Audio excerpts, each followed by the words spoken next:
dunyolarga ochib kaftlarni, sizga tilab tillo taxtlarni, yaratgandan so'rab baxtlarni, bugungi kun sabab ko'nglingiz to'lsin, tavallud kuningiz muborak bo'lsin. Doimo nurlarga to'lsin yo'lingiz, halol daromadlar tutsin qo'lingiz, doimo ehtiyot qilib o'zingiz, eng yaxshi tilaklar sizniki bo'lsin. Tavallud kuningiz muborak bo'lsin. Yaratgan Allohim har vaqtda qo'llab, yomondan yiroqlab, yaxshiga yo'llab, yaqinlar baxtiga sho'x shodon quvnab, har lahza hayotda omad.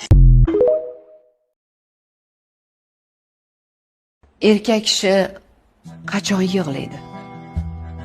Ko'pchilik aytadiki, erkaklar yig'lamaydi deb. Yo'q, ular yig'laydi.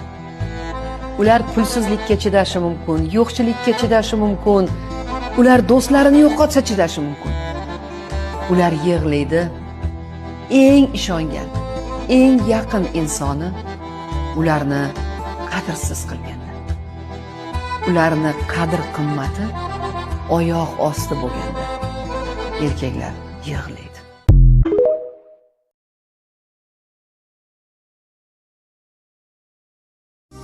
Biz doim birovlarning ko'nglini og'ritishdan qo'rqamiz.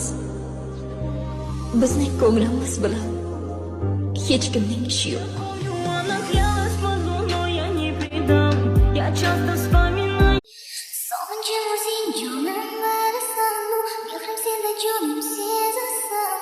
Seni ko'rgim keladi dunyoda, yoki o'zimniki degim keladi.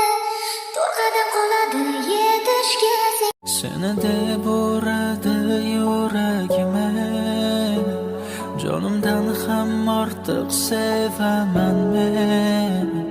So'nggi nafasim qadar bilginki bor.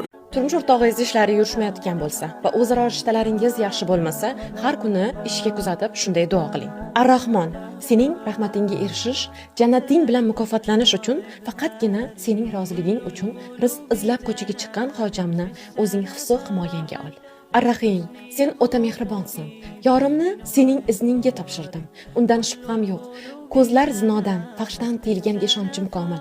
Gumonim yo'q, chunki senga ishondim. Sen esa eng yaxshi qo'riqchi va kuzatuvchisan. Ey Al-Malik, sensan barcha mulklarning sultoni. Begimni o'zing saxiy boylardan qilgin. Rizqlarini keng, baraka eshiklarini doimo biz uchun ochiq bo'lsin. Makka va Madinada ehson qilguvchi qo'llardan qilgin. Yorimni o'zing ikki dunyo saodatiga erishtir. Sensan qalblarni bog'lovchi. O'zing bizni bir